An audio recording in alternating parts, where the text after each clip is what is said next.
Good evening. Welcome to the School of Visual Arts. My name's Tom Hoon. I chair the BFA program in Visual and Critical Studies, and we are sponsoring this evening's event. We're really happy to have José Parlá with us this evening, a really special artist with a lot of things actually up in New York right now to see. Let me just briefly tell you a little bit about José as way of introduction. José Parlá started painting in the early 1980s, exhibiting his works in the streets of Miami. He also studied at the Miami-Dade Community College, the New World School of the Arts, and Savannah College of Art and Design. José's work has been exhibited worldwide, and earlier this year, José's first museum solo show, titled Segmented Realities, took place at the High Museum of Art in Atlanta, Georgia. We are all, no doubt, also aware of the current exhibitions of his work at the Bryce Wolkowitz and Mary Boone Galleries, as well as his recent commissions at One World Trade Center and the Barclays Center, yay, Brooklyn. Now, when I was looking over some of the many things that have been written about José's work, one in particular really stuck out for me, and it's, I think, the most succinct and the most sweeping description that I've read of his work. It comes from a recent essay by a really fantastic writer you all should become aware of, named Greg Tate. Greg Tate writes the following: "What José Parlá's paintings force us to realize, as good historical paintings always do, is that given enough time and entropy, even the hurtling locomotive motion of the streets can be arrested, contemplated, symbolically apprehended, studied, replicated. The temptation to call Parlá a post-graffiti painter is great, but I'd prefer we recognize him as a historical landscape painter, even though his historical landscape is made of concrete, wood, and wallboard, and his histories derive from personal memories and from events buried and embedded in the gorgeous erosions and ruination time and weather will deposit on your average urban walls." End quote. Thank you, Greg Tate. Please, will you all join me in giving a really warm welcome to a really wonderful historical landscape painter. Thank you so much.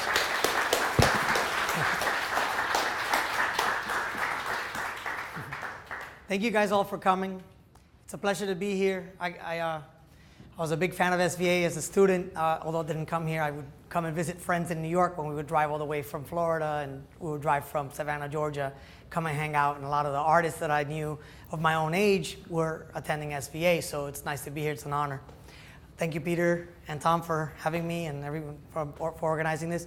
I'm going to first talk about some things that it's not about my work, but just about my personal life and the kind of bridges and things that I've understood to be part of the stories that are embedded into my work that have also inspired me as a person and as a painter. There's not much of a separation there.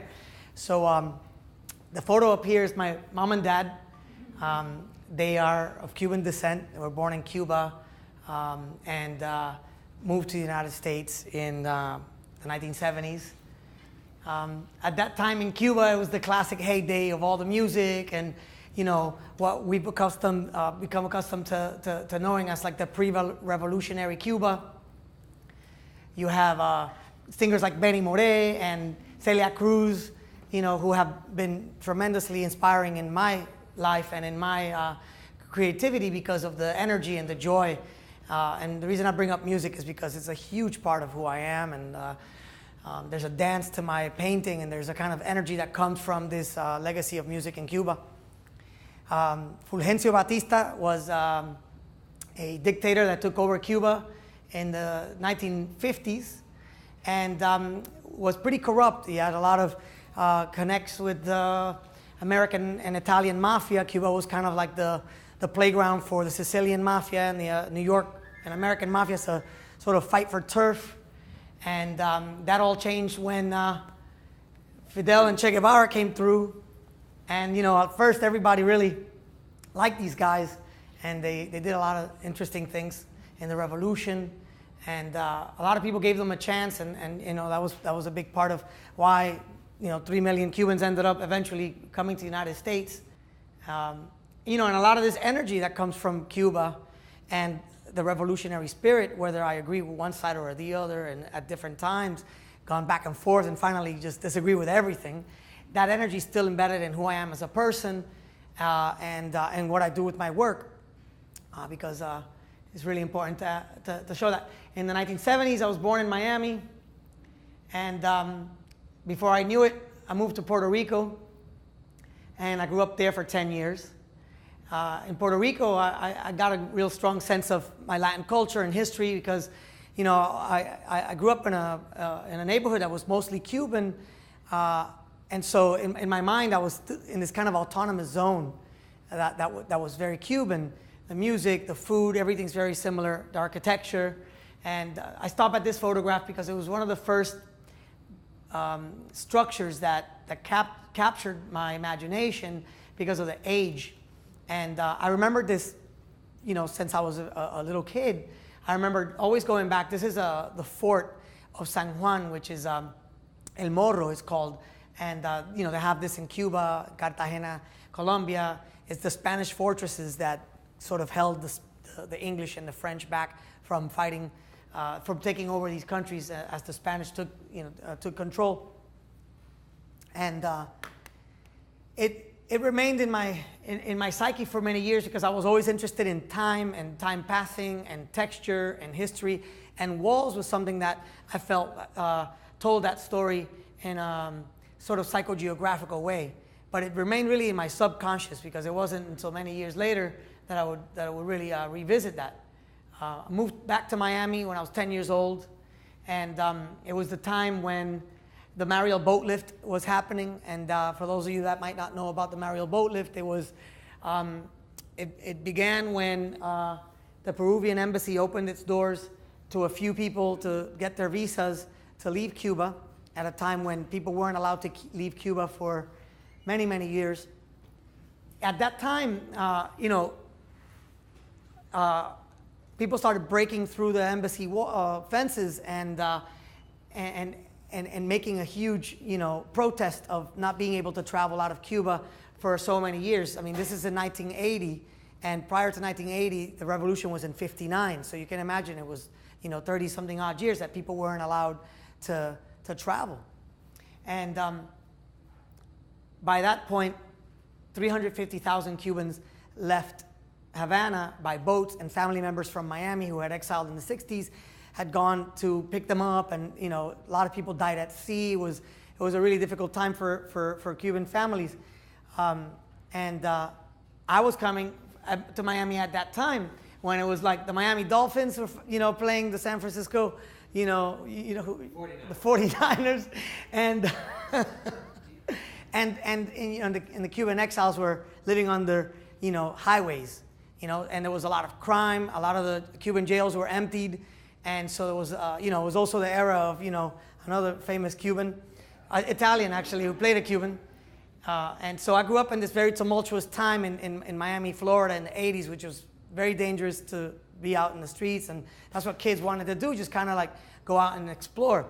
So to be an artist was actually pretty surreal because it's a city that for a long time, maybe still is, was all about money making. There was a lot of crime. There was a lot of dark sides of society. So if you're an artist, people were always telling you that, you know, you're going to go broke, or you're not going to make a living, and that you're going to, you know, have no success. And so it was really challenging. At that time, I was really into breakdancing during the time that Miami Vice was going on, and so like the whole aspect of underground culture really is what really, I don't know, allowed me to understand American society, because I had gone through the culture shock of leaving Puerto Rico and only speaking Spanish and learning English, and I didn't really relate to kids playing football, or I didn't relate to cheerleaders. I didn't know any of that stuff that was going on in public schools. But I related automatically to like breakdancing and underground culture and hip hop music.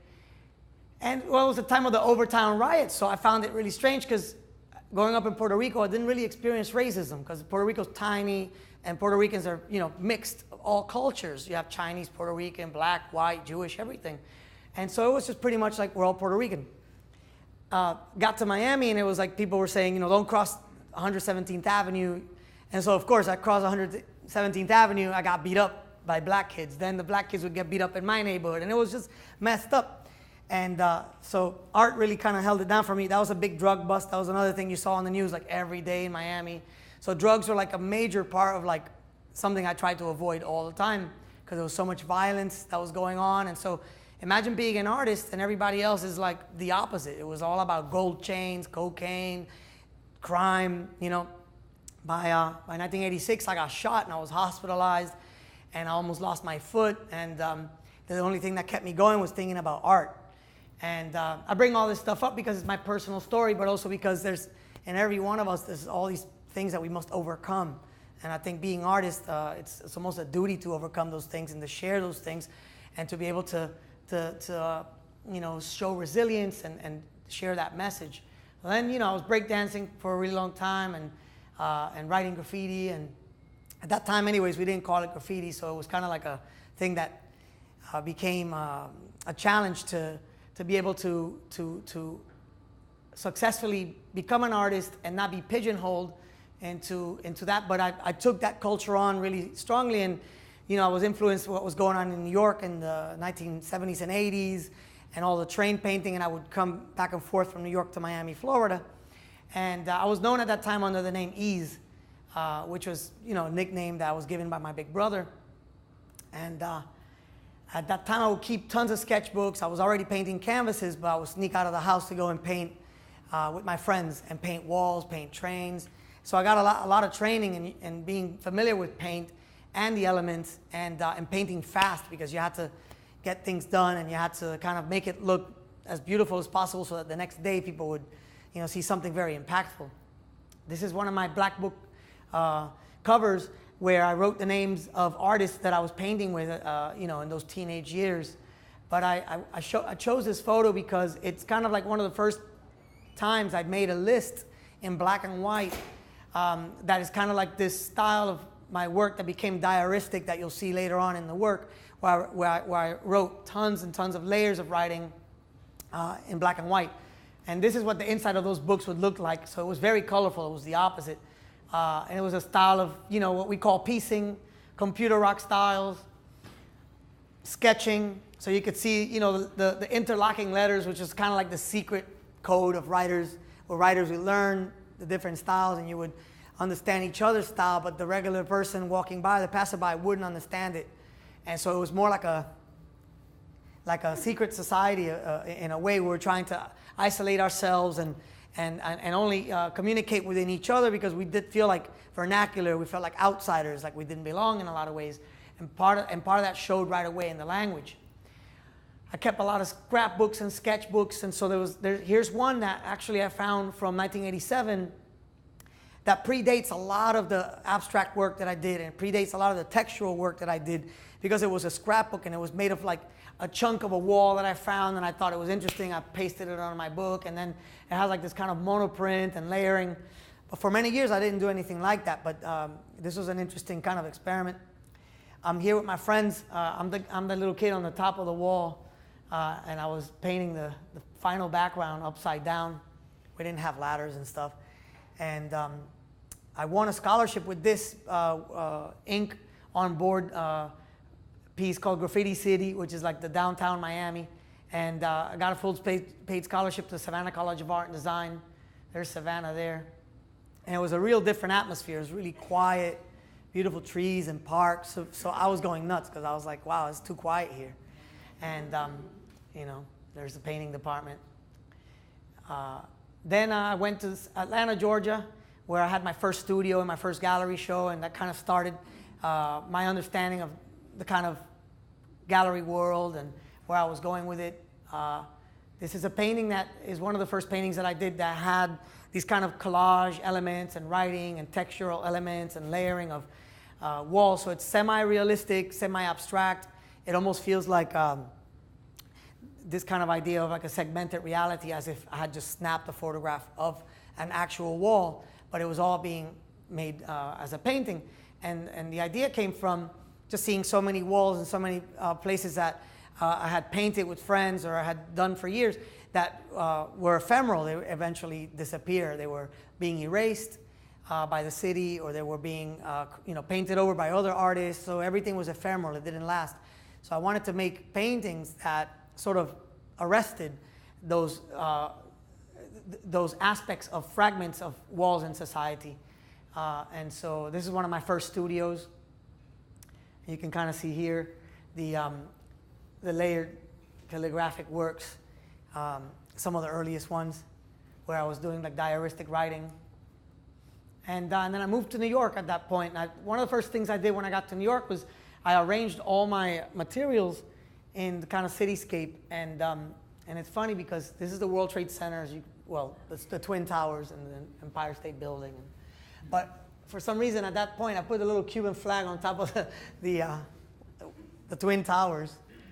And my mom spotted that recently and was like, wow, you would have never imagined at that time that you'd do the World Trade Center. But going forward, this is my first studio in New York, which is in downtown Brooklyn. And you can see I was still doing these experiments with found wood and ink and tons of collage. And as I move forward into the future studios, they become cleaner and more organized. But at that time, I was just really kind of going wild. And this is one of those pieces from that era, which is it's a piece called Sign of the Times, where I took the actual wooden board and I left it outside in the city. I attached it to a building on Pell Street in Chinatown, and I just left it out there for 6 months, and people would write on it, collage stuff on it, write whatever, and also it became deteriorated during the winter. And then I got it back after 6 months, and I presented it as is. So it's a piece that actually played with the elements of being outdoors. This is another one from that same series called Your History, which people actually did put posters, and people ripped posters, and people wrote stuff on them. And then I interacted with this one different than the other. I actually worked on it in the studio afterwards to work it more to my liking. And those two are about 2001, 2002. This is also from that era. It's called Pirate Station, and it's the idea that, when you're in the subway and you're looking through subway window and you're in a tunnel, you have spotlights every couple of meters, and everything's in motion, and so you just get these flashes of light, and sometimes you'd see writing, but it looks like it's in motion. It looks animated. So I wanted to replicate that feeling, and that's why some of these strokes, you have like this one light in the middle, and then you have these strokes kind of moving, and everything else is blurry because you're looking at it from the inside of the train. So I'm dealing with like realism and also just the imagination. This is one of the more abstract early pieces that I did, also from the year 2001, titled Utopia. This is the same studio, just another view, different body of work. And around this time was when, September 11th happened, the attacks on the Twin Towers. And I reacted by doing a painting titled Gemini, which is of the attacks. And you could see it's kind of my view from Brooklyn of the smoke of the World Trade Center, after the fire, and how that smoke went up in this arch over the city, all the way towards Coney Island and into the atmosphere.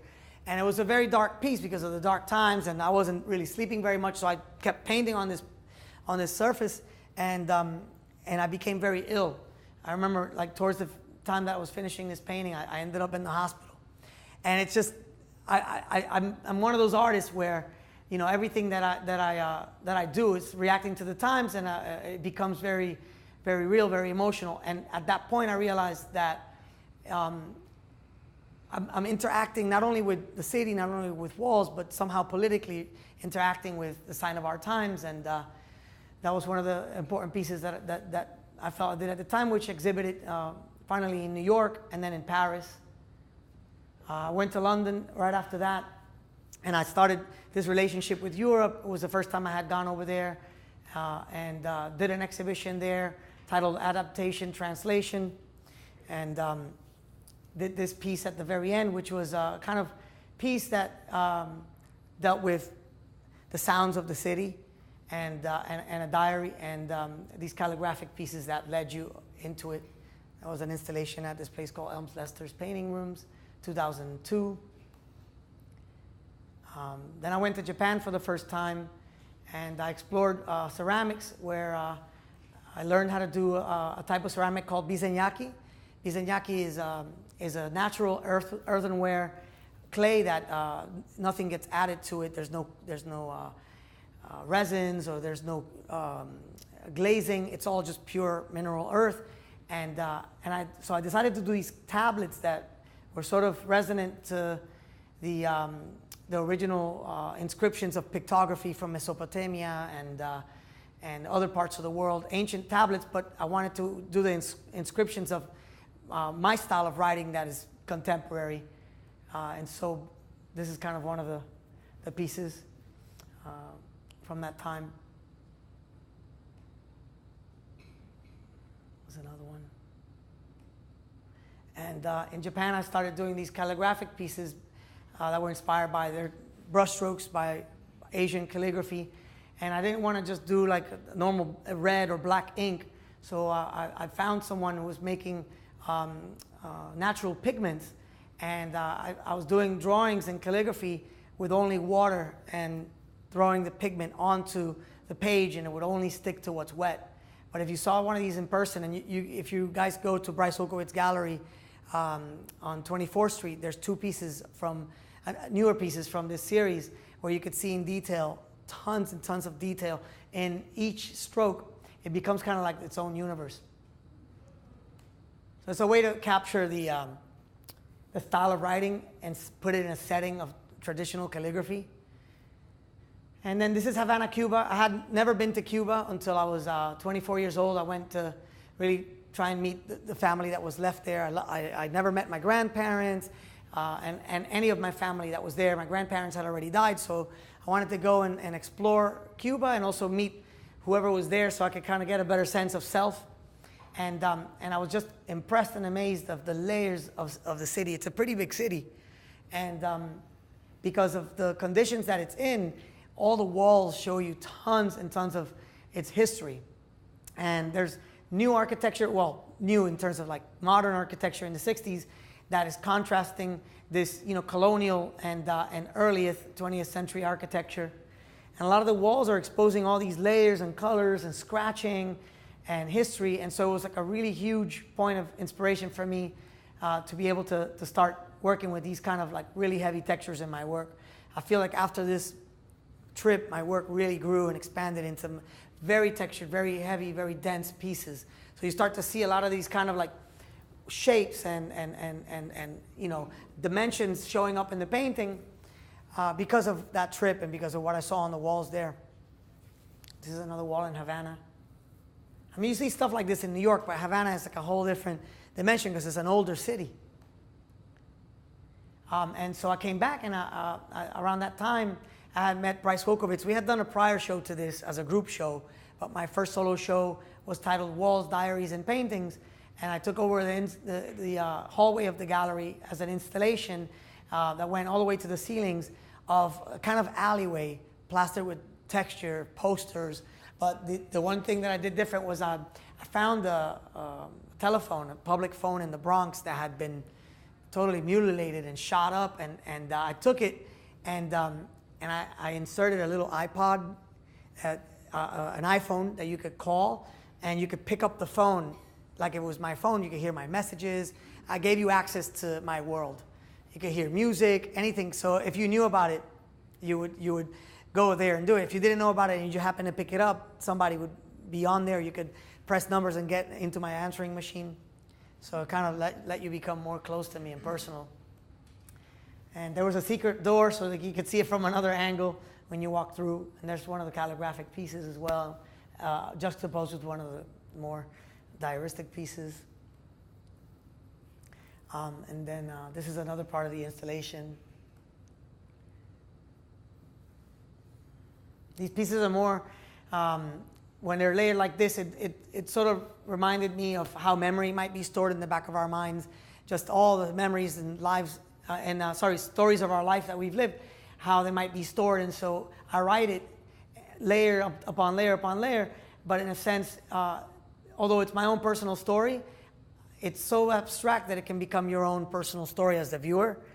So you can imagine that it's your own personal story or situation or lifeline, if you will.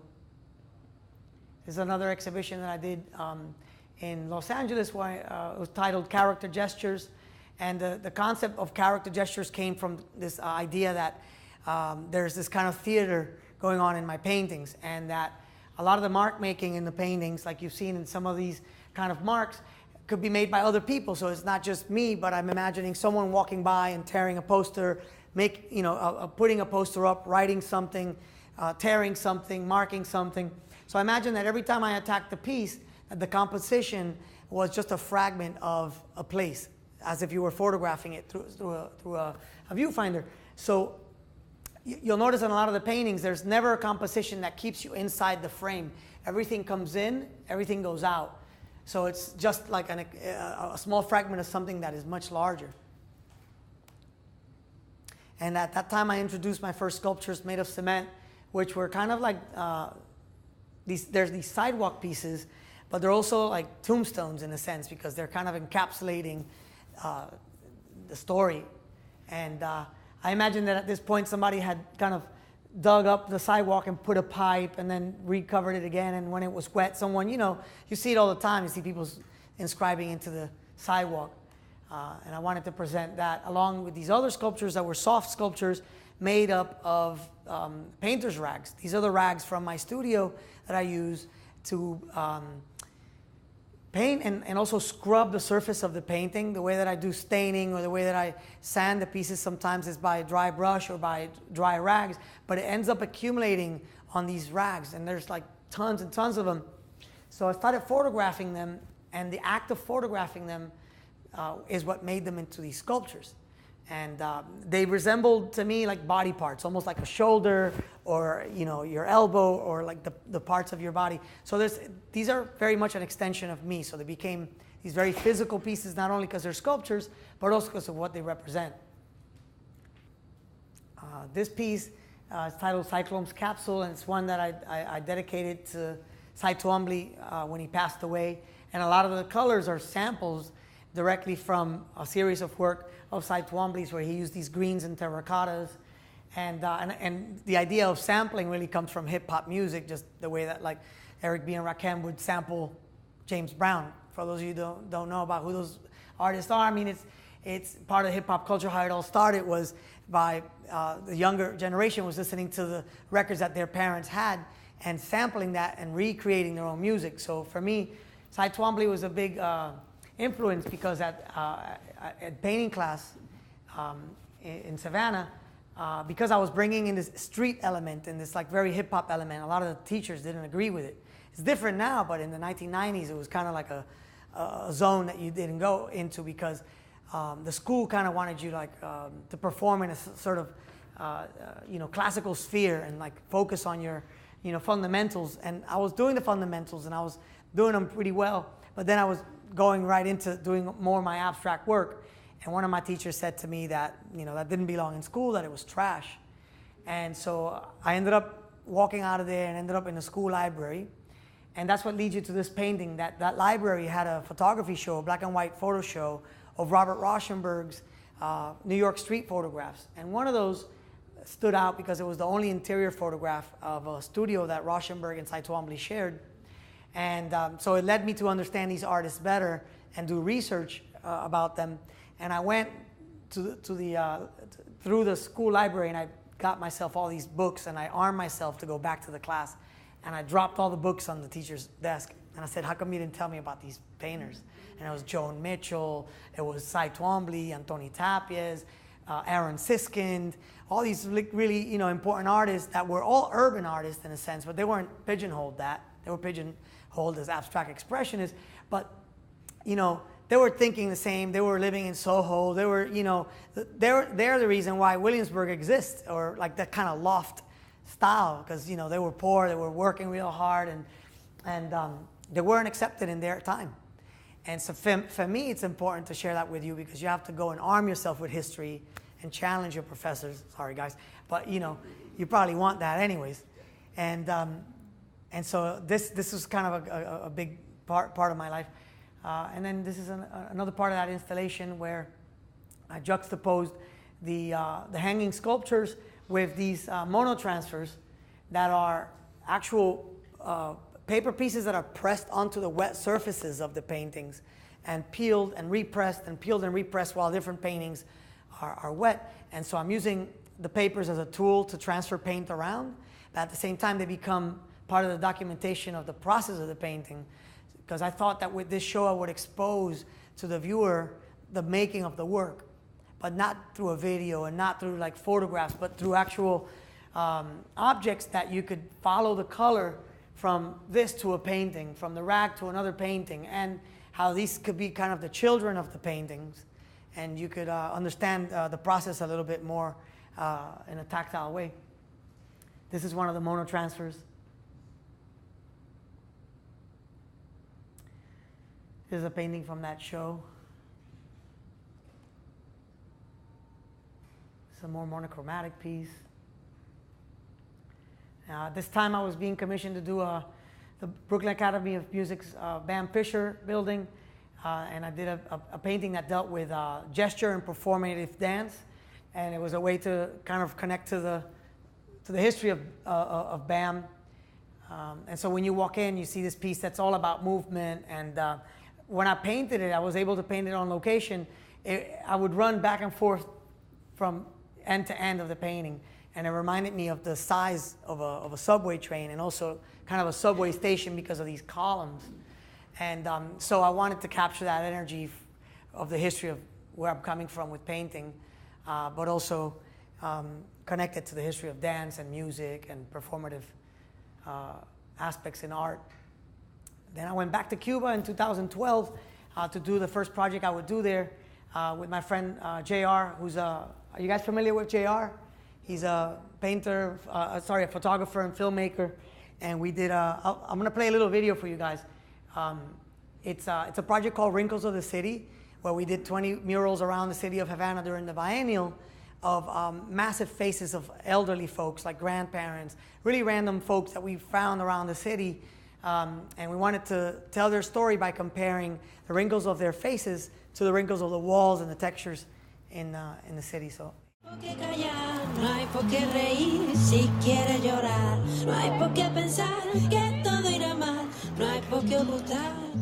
Buenas tardes, buenos días, buenas noches. Bueno, me encuentro junto a dos artistas muy importantes invitados a la 11ª Bienal de La Habana. Hemos trabajado con entrevistas a personas mayores, 25 en total, de todas partes de La Habana, que escogimos casualmente caminando por las calles de La Habana. Aguilar y Colón. What I find interesting in Cuba is that you don't have any advertising anywhere. You're in a city where the walls speak for themselves. They speak for their history, their past, their wrinkles. The only image you see are the portraits of Fidel or Che. That's why I think it's interesting to come here and work on a project that would bring out our images on the wall.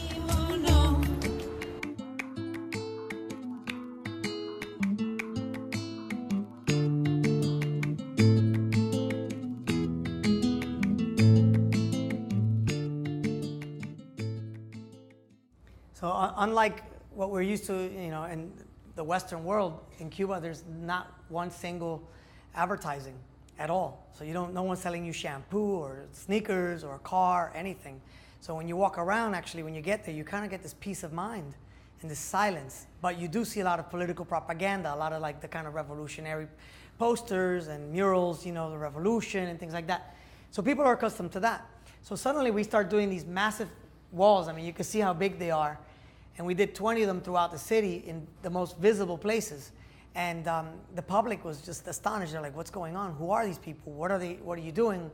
And they assumed automatically that these people are revolutionary heroes, political heroes. But in fact, they were all alive. And we would say, no, take another look. That's your neighbor. That's, the dancer from down the street. That's the railroad worker. That's the doctor. That's the, And so people were, not accustomed to that. And they still exist. Some of them are starting to deteriorate a little bit, but they still exist. This little guy here is a little boxer that posed for us out of nowhere. He really was good. He's training. He'll probably be an Olympic champion one day.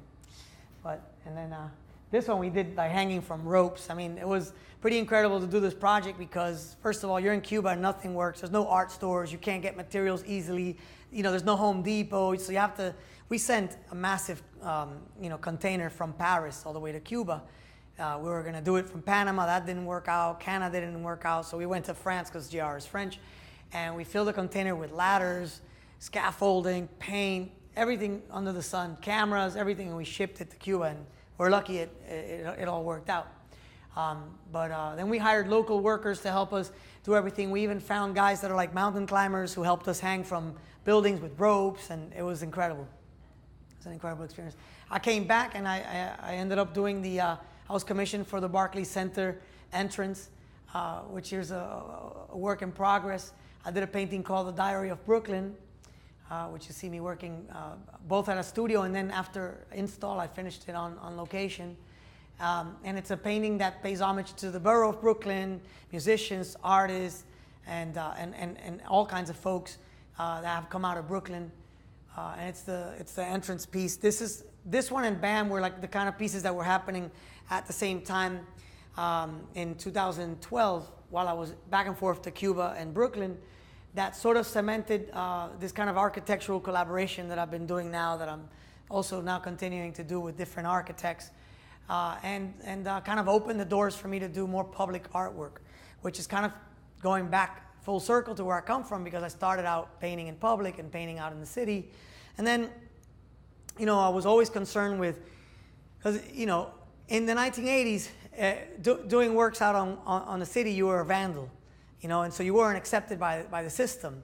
And so for me, I wanted to infiltrate that work and bring it into the gallery system, into the museum system, but not lose any of its texture, not lose any of its, grit.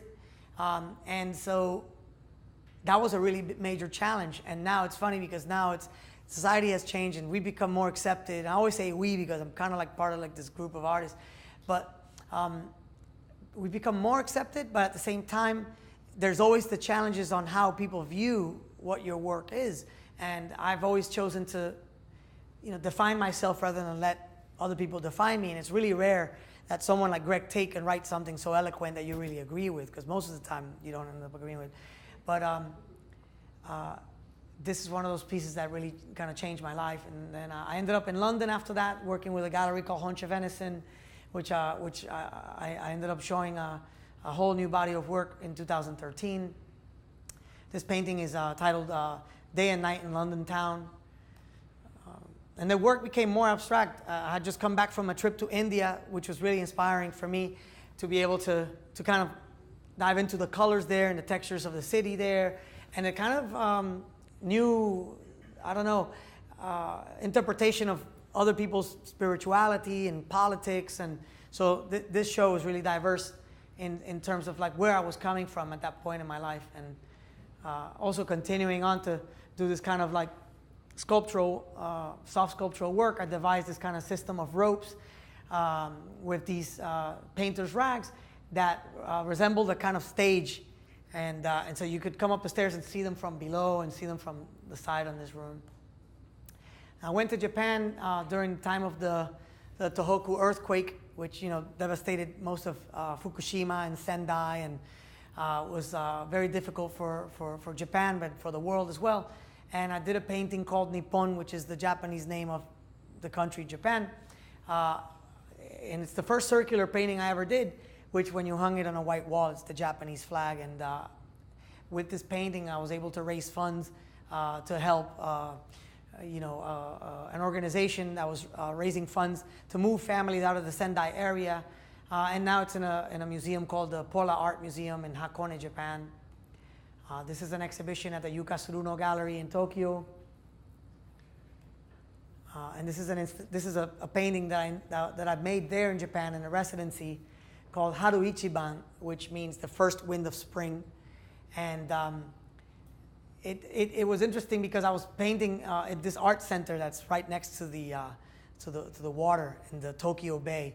And when spring starts to come in, there's tons of strong winds, and you could hear it through the alleyways of Tokyo, whistling through. And in that period is when you start to see the birth of the cherry blossoms. So it went from like dark gray skies and, you know, cloudy winter, and it just switched. And so all these spring colors really inspired this painting. And it's one of the first paintings when I'm dealing with not only like the city and those textures, but with nature and the changing of time and the seasons. And it's a 50-foot long painting that was commissioned for this art center. Then I worked with the Hunt Library in North Carolina State University with the architecture firm called Snowhetta to do the centerpiece of the, when I went to first see the site and kind of work with the architects in the school to talk about the project. And here I am doing the piece on site, which is titled Nature of Language. It was the first piece I've done for a library, and it was inspired by the history of language and the history of where language comes from, and the diversity of language in the history of humanity. So it's layers and layers and layers and layers of the names of languages and countries and historians and professors and artists, and it kind of became this calligraphic sea that made up the painting. So conceptually, it's something that I wanted to present to the school, and they really liked it, and I was able to do it on site. I really liked that. And this is the library. It's a library that's interesting because it's the biggest in the United States, and also has a robotic system that holds 3 million books. And it's not your typical library where it's quiet. You're actually allowed to just be loud and normal, and it's kind of more like a hangout. And then if you need quiet spaces, they've also done quiet rooms in different parts of the library. But you come in, and from an app on your phone or your iPad or whatever, you can select the books that you want, and a massive robot selects all the books, and someone brings you the books, or they can bring you the books in your dorm or wherever. So it's an interesting place. And during that time, I had been working out of a smaller studio in downtown Brooklyn, and I wanted to expand on the work that I was doing architecturally and do bigger work, so I started searching for a new space, and I came across this little warehouse in downtown Brooklyn that I presented to the guys from Snowhetta, the architects that I worked on that project, and they designed the space for me, which we overhauled completely and exposed all natural light, and has different sections. One is the arena where all the work gets done, and another one is a kind of resting area where you can think and read books and whatnot. And during that time, I was commissioned to do, this is the entrance to the studio, to do the World Trade Center painting, which I titled Union of the Senses, which you see the size of it here in the studio, and me working on it there. I worked on it by jumping off ladders, doing these like really long, broad strokes. So I would jump from the top of the ladder all the way down, and keeping the brush on the surface to get these long lines. And then here it is being installed and doing the finishing touches in the lobby of the World Trade Center from a different angle. It's hard to appreciate it through photographs, but there it is. And then this is the High Museum exhibition called Segmented Realities, which you mentioned earlier, and different views of the work. Some of these paintings were chosen by the curator to kind of give a historical perspective of my work. So there were older works at the top floor, and then all new works at the bottom, where I first introduced sculptural paintings, as I call them, because they're double-sided and they're inspired by the Berlin Wall. Last year was the 25th anniversary of the falling of the Berlin Wall, which resonated with me because when the Berlin Wall fell, a lot of people in Cuba and in Miami thought that socialism, communism was falling and that things would change. But obviously, now is when things started to change with Cuba. So it was a kind of connection to 25 years ago and that thought process, and to what's actually happening now with the two governments finally having conversations and talking and doing all these positive things. And these are just different views. And some of these works and some new ones are also on view at Bryce Wolkowitz's gallery and Mary Boone's gallery.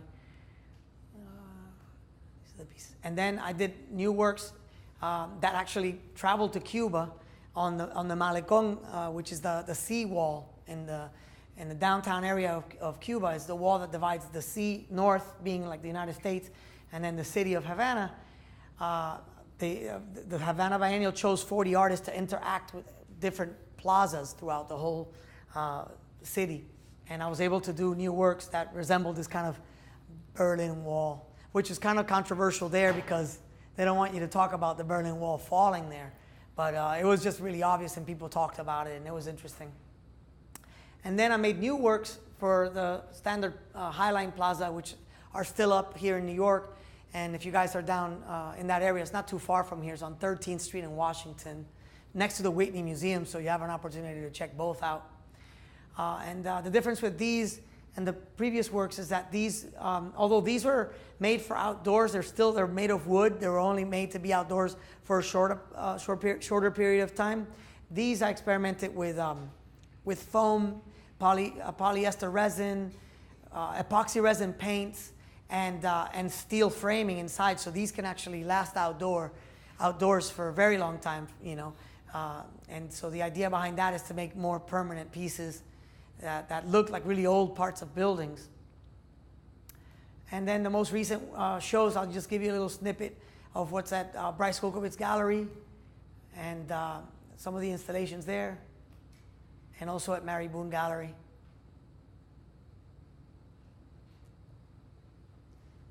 The difference with this new installation is that I actually, like in Cuba, I found a lot of debris and I was able to incorporate that into these walls. And that's it.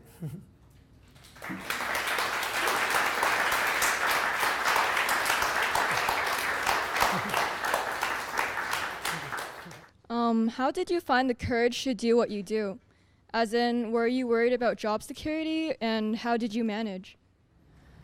Well, I mean, this is a question I get all the time from students, and I think that if you're passionate about your art, you're going to do it regardless. And one of the first experiences that I had moving to New York, where like the pressure was really on to pay the bills, it's the most expensive city in the United States, was you know, knowing that in your heart, like you're going to do it regardless of money. Because I mean, I waited tables, I was a construction worker, every kind of job under the sun, I've done it. I've cleaned people's homes, I've done demolition. I did it for years, and I did it while I painted. So it was about having some courage, but also like just, you know, not letting like the energy go into the wrong direction. Like if you had to work, you know, as a waiter, you had to find time to paint. So when everybody's going out partying and hanging out, I would go and paint. And then still find time to have fun and hang out too, don't get me wrong. I did a lot of hanging out. But you got to do it all, because hanging out is where you meet your friends and you develop your community, and all the artists, you help each other and you push each other and you give each other courage. So that's what I think. You should just, you know, always find good friends, good people, and, you know, help each other out, push each other to do, you know, to do it, and to do it better every time, and, you know, challenge yourself. Definitely. Any other questions? All right. So the piece of that library that you did on site, can you guys hear me? It's for the recording. Oh, okay, sorry. Okay, so I have a materials question for you. For the library commission that you did, what kind of, is it a marker? Is it a pen? Is it a paint? I mean, it's all paintbrush. So first you saw all the red blends. Yes. All that, it was all oil paint, but I used Japan dryer to make the oil paint dry faster, because otherwise it'd take forever. And then it was all oil paint with thin brushes and then thicker brushes to get the, you know, broader strokes. And because it's like really in proximity of people touching it and playing with it all the time, I covered it with a matte epoxy resin, because the resin, you can even like write on it with a marker and you can just wipe that off. And so it really protects the piece, and it could last a really long time. Also has UV protection, because there's tons of sunlight coming in, so it won't yellow.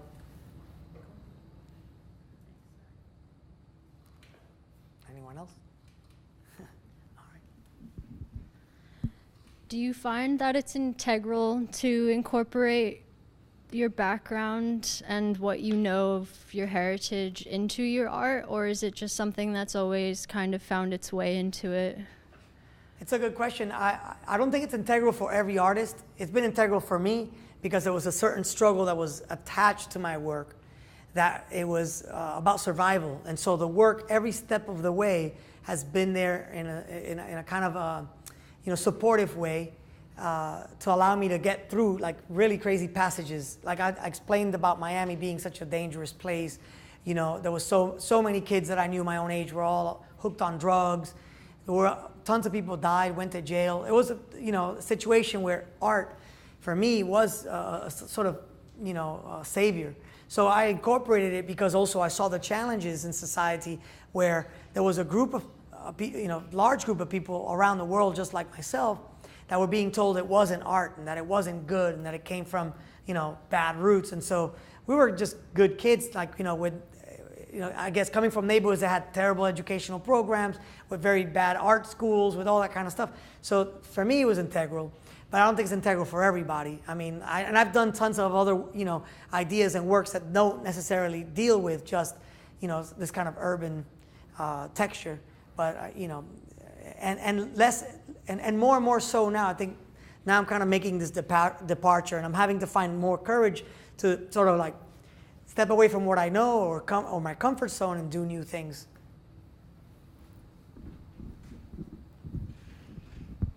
Do you sometimes like think to yourself, okay, I want to go out and like tag, throw some pieces up, or are you like beyond that point? You're never really beyond it. It's not like you're beyond it, but you know, I did it for 25 straight years. Yeah. And then eventually you're just like, you know what, I retire. You know, and I know some of the, you know, the founders of this movement, and we've painted and we've done a lot of things. And, you know, I don't want to get in trouble anymore. I got in tons of trouble.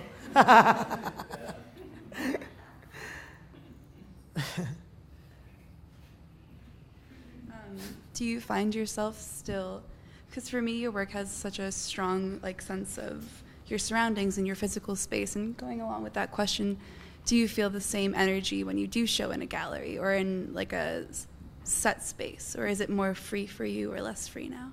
There's actually more interaction when you're working in the gallery than like when you've just done something anonymously in the city, because you do something at night and you leave it and no one knows who you are, what you look like, anything, and you never know who's seeing it, what their interaction is with the work, and you know, you don't. But with doing shows in galleries and museums, you know, you get to meet the people, you have conversations, you get to really have this interaction, and you're constantly learning. You know, like the way you have critiques in school, when you're in the real world, like galleries and museums, and you're really putting yourself out there, you're really in the thick of it.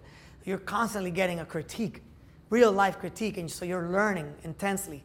And you know, it's all like bits of information, and depending on how you interpret it, like will, like, you know, inform how good your next work is or how bad it is, you know. But I think there's more interaction this way. Huh?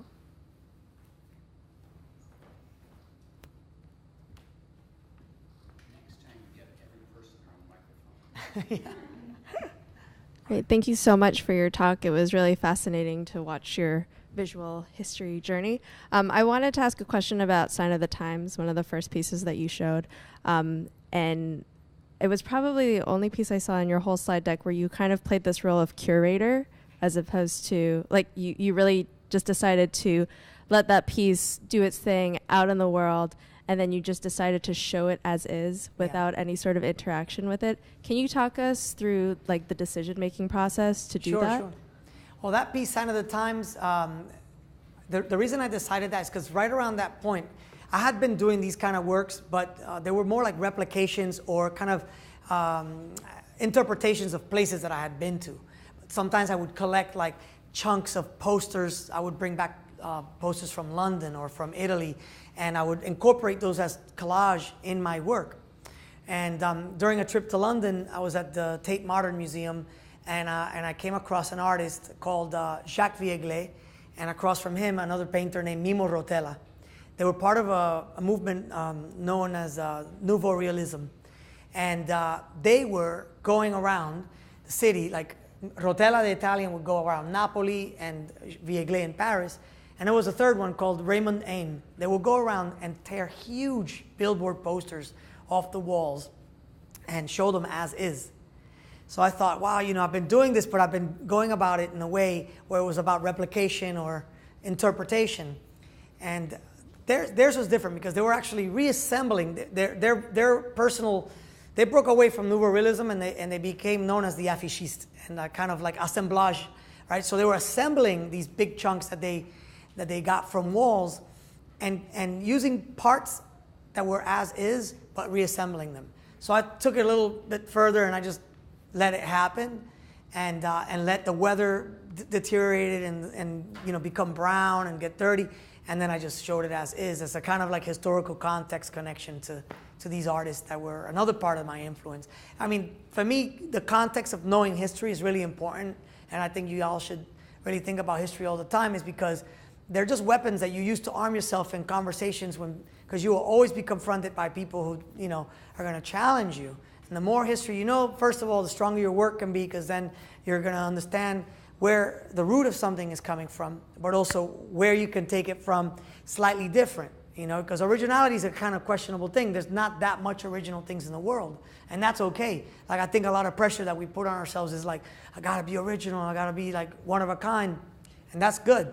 But, you know, everything comes from something. You don't just like, you know, derive out of like, you know, the ether, something totally original. So knowing the history is important so you don't make mistakes about thinking you're original and somebody did it 40 years ago, you know. Yeah. I have a question. I'm wondering if you can tell the students, because it's a question that I often get, about your very first commercial gallery experience and connection, how you established that, how it came about for you in your life. This is great because it actually came through students, my own classmates. I had gone to Savannah College of Art and Design, and then a lot of the natural progression was for a lot of students from Savannah to go up to Atlanta, Georgia, because it was like the bigger city, right? And we used to go to Atlanta primarily because all the big concerts were going on over there. So we wanted to see, like, you know, whatever was hot at the moment. So we made friends at different schools, and eventually a lot of students moved there. And one of my classmates named Roll Daves III, he was a painter. He knew a gallerist who was interested in seeing new work, you know, and they organized a studio visit. So it was just that simple. And college, one of the things that's really important about college, besides studying and, you know, technique and all that, is all your friendships and connections. All those things is so integral to your future. Keeping those contacts, those friendships, those relationships, you know, and that's what I meant earlier about like that community, like, you know, pushing each other, helping each other. Because a friend of mine opened the door to have a dual studio visit. We both set up a space, we put our works up, and that opened up doors to our first ever show. And when I sold a piece for like $1,000, I was like, wow, I'm rich, you know. And it was awesome, you know. And so that, you know, that also gives you inspiration, because, you know, one thing that I've done a lot of stuff with like younger kids, like you know, like high school kids, junior high school kids, and what I do with the programs is that I get them to create work and exhibit work, but we get their work to sell, because selling work is also part of like the, you know, what encourages you to make a living off of it. Otherwise, you know, it's okay to be an artist and not, you know, sell work and, you know, just have a job. That's great, you know, but if you can do it, and I think there's more possibilities now than there ever were before. You know, like when I was your age, there wasn't like this international art fair situation that's everywhere now. It was like 1 or 2 art fairs that were important. Now there's like 50 of them, you know, everywhere. You know, and there's like all this youth culture movement, and everybody wants the young artists and the young, and you should take advantage of it. There's so much going on. Yeah.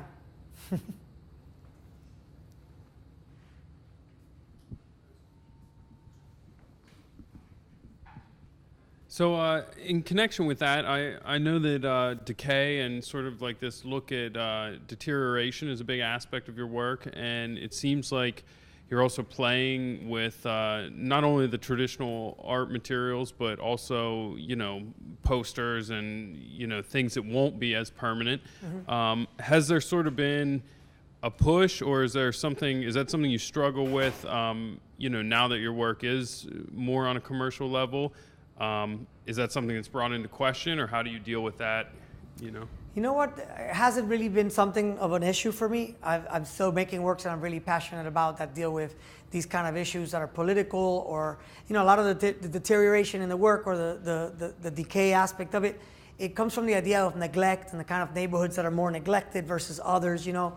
Because if I'm painting paintings that are about walls, You won't catch me painting like, you know, Madison and 77th, you know, with like a brand new marble rock, you know. Although that could be interesting though.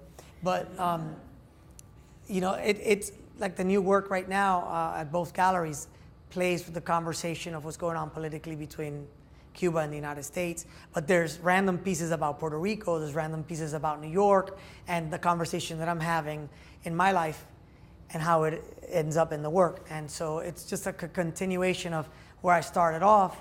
But if you look at the colors, the textures, the materials that are being used, they're different. There's an expansion of it. And for me, it's always been important to find relevance and connection between older works and the kind of gradation that I'm heading towards.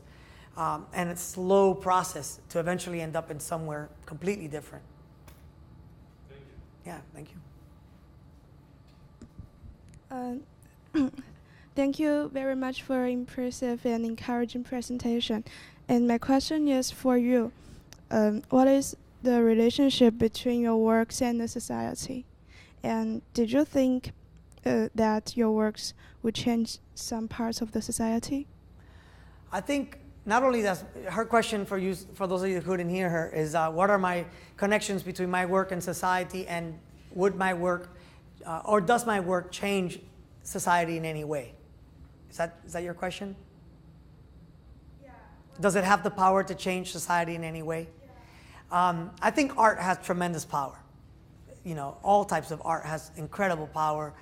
Music, dance, painting, self-expression, performance, film.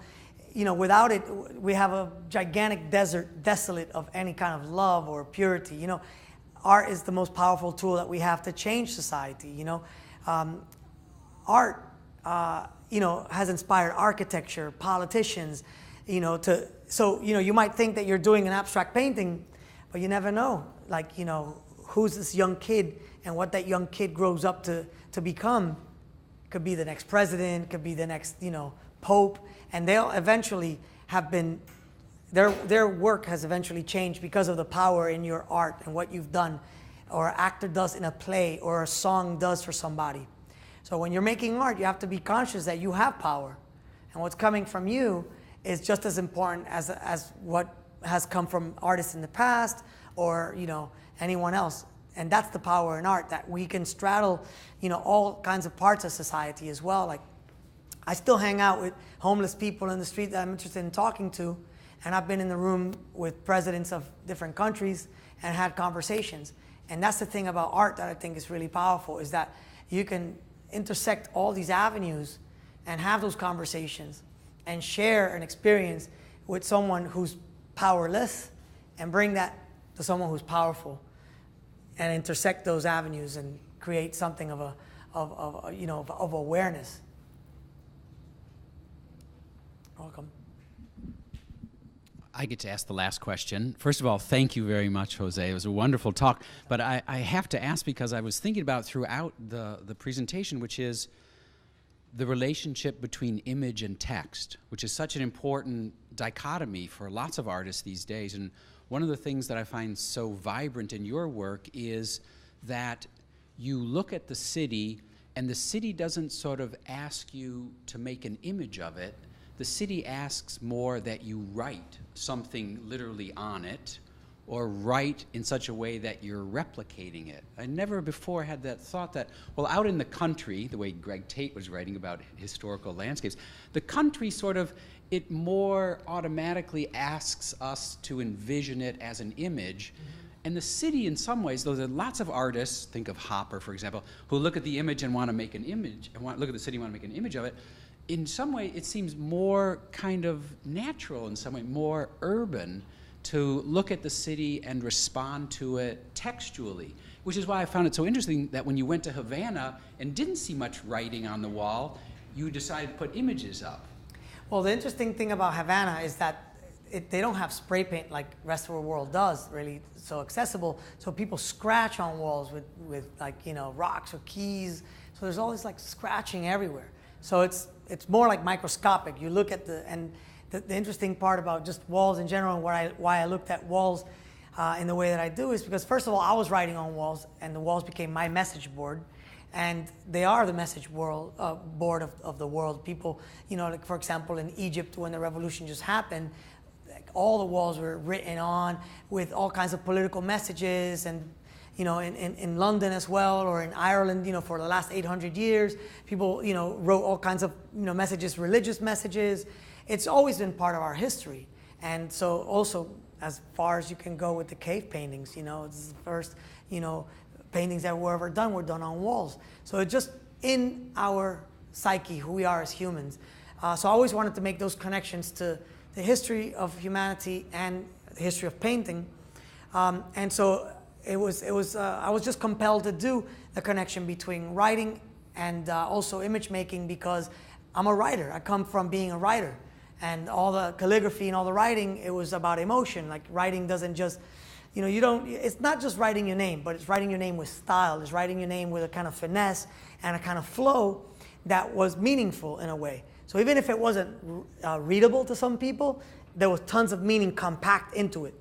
And so that is the connection, between what I started out as and then the translation that ended up being an object that is a wall, that is a painting. And so you're all encouraged to write on the walls of all the buildings at SVA, so long as you put something between the wall and what you're writing. Please join me again in giving a very warm thank you to José Parlá. Thank you. Wood and wallboard, and his histories derive from personal memories and from events buried and embedded in the gorgeous erosions and ruination time and weather will deposit on your average urban walls. End quote. Thank you, Greg Tate. Please, will you all join me in giving a really warm welcome to a really wonderful historical landscape painter. Thank you very much.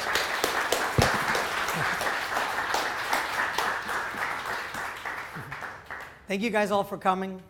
It's a pleasure to be here. I was a big fan of SVA as a student. Although I didn't come here, I would come and visit friends in New York when we would drive all the way from Florida, and we would drive from Savannah, Georgia, come and hang out. And a lot of the artists that I knew of my own age were attending SVA, so it's nice to be here. It's an honor. Thank you, Peter and Tom, for having me, and everyone for organizing this.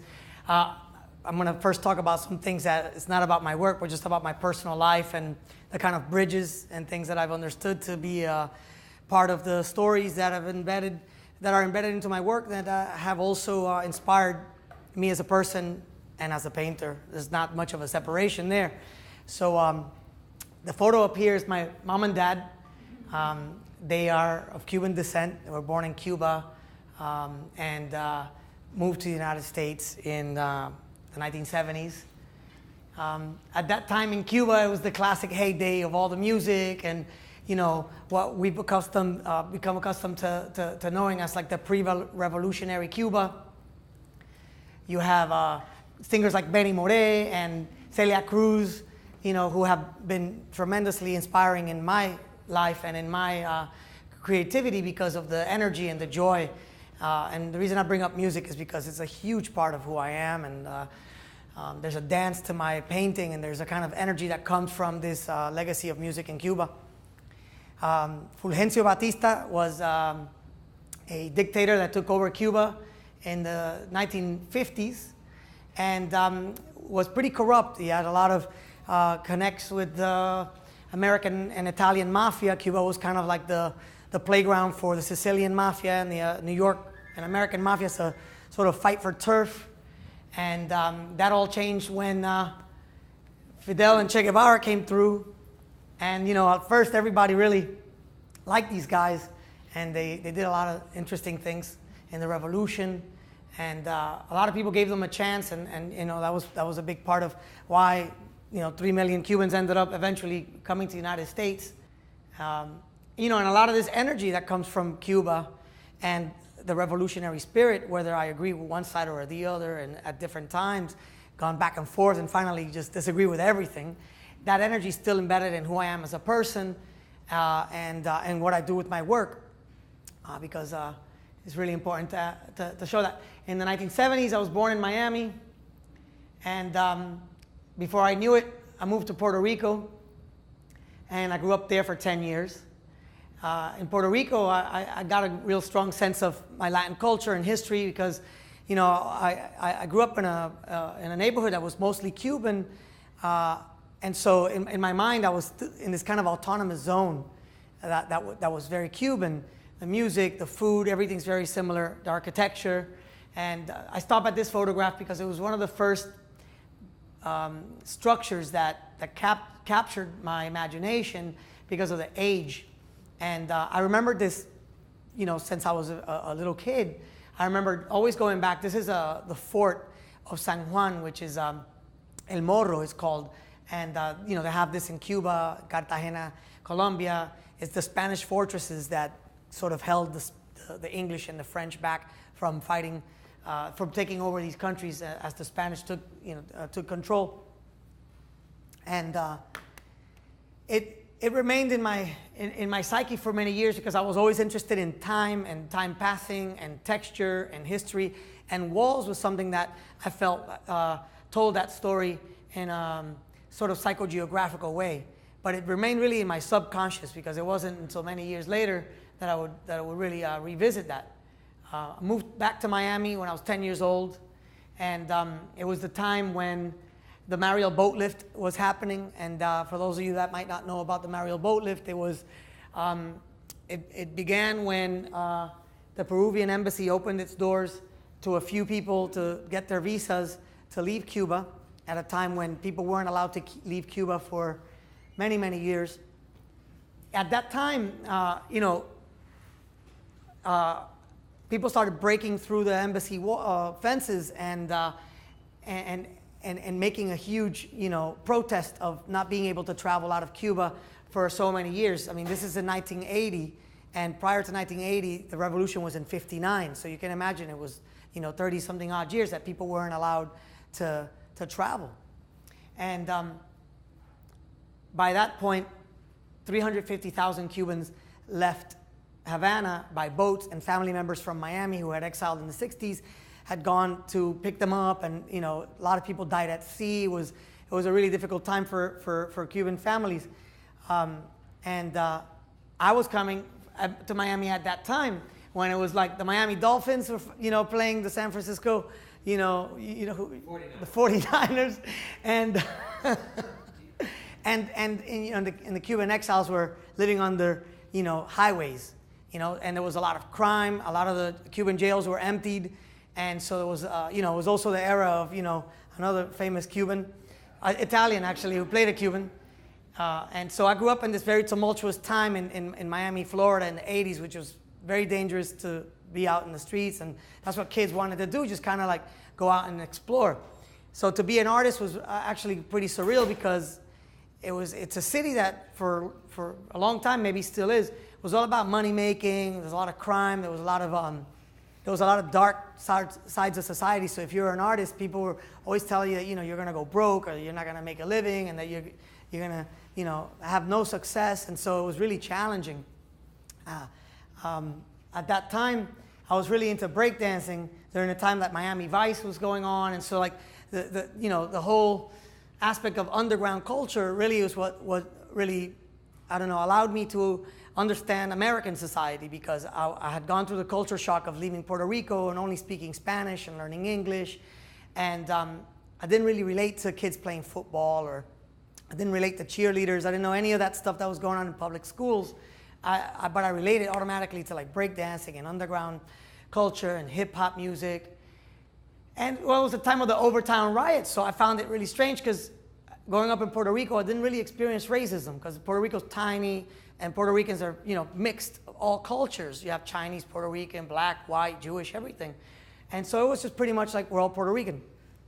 Got to Miami and it was like people were saying, you know, don't cross 117th Avenue.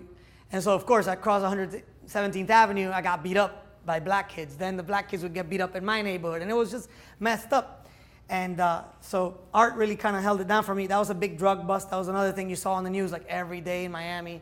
So drugs were like a major part of like something I tried to avoid all the time because there was so much violence that was going on. And so imagine being an artist and everybody else is like the opposite. It was all about gold chains, cocaine, crime, you know. By 1986, I got shot and I was hospitalized, and I almost lost my foot. And the only thing that kept me going was thinking about art. And I bring all this stuff up because it's my personal story, but also because there's, in every one of us, there's all these things that we must overcome. And I think being artists, it's almost a duty to overcome those things and to share those things, and to be able to you know, show resilience and share that message. Well, then, you know, I was breakdancing for a really long time, and writing graffiti. And at that time, anyways, we didn't call it graffiti, so it was kind of like a thing that became a challenge to be able to successfully become an artist and not be pigeonholed into that. But I took that culture on really strongly, and you know, I was influenced by what was going on in New York in the 1970s and 80s, and all the train painting, and I would come back and forth from New York to Miami, Florida. And I was known at that time under the name Ease, which was, you know, a nickname that was given by my big brother.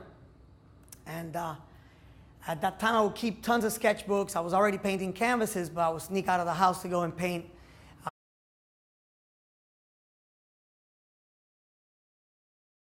Good evening. Welcome to the School of Visual Arts. My name's Tom Hoon. I chair the BFA program in Visual and Critical Studies, and we are sponsoring this evening's event. We're really, really happy to have José Parlá with us this evening, a really special artist with a lot of things actually up in New York right now to see. Let me just briefly tell you a little bit about José as way of introduction.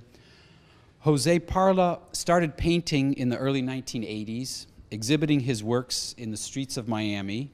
He also studied at the Miami-Dade Community College, the New World School of the Arts, and Savannah College of Art and Design.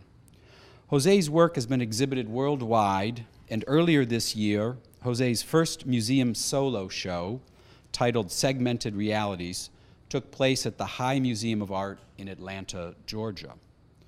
We are all, no doubt, also aware of the current exhibitions of his work at the Bryce Wolkowitz and Mary Boone Galleries, as well as his recent commissions at One World Trade Center and the Barclays Center, yay, Brooklyn.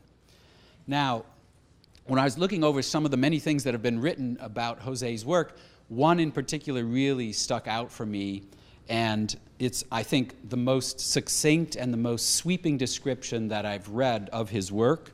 It comes from a recent essay by a really fantastic writer you all should become aware of, named Greg Tate. And Greg Tate writes the following: "What José Parlá's paintings force us to realize, as good historical paintings always do, is that given enough time and entropy, even the hurtling locomotive motion of the streets can be arrested, contemplated, symbolically apprehended, studied, replicated.